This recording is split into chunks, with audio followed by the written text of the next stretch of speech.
Hey everyone, want your email to be sent at the perfect time, even when you're not online? Today, let me show you how to schedule an email in Gmail in just a few clicks. Let's get started. First, open the Gmail on your PC, and then here click Compose. Then here write your email. Add the recipient, subject, and your message. Then, after done typing your message, instead of clicking send, click the little arrow next to send. And here select schedule send.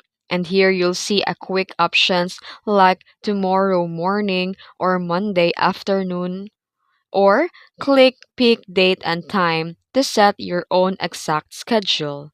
And now your email will be now sent automatically at the time you choose. To check or edit it, go to scheduled folder on the left side of Gmail. And that's it.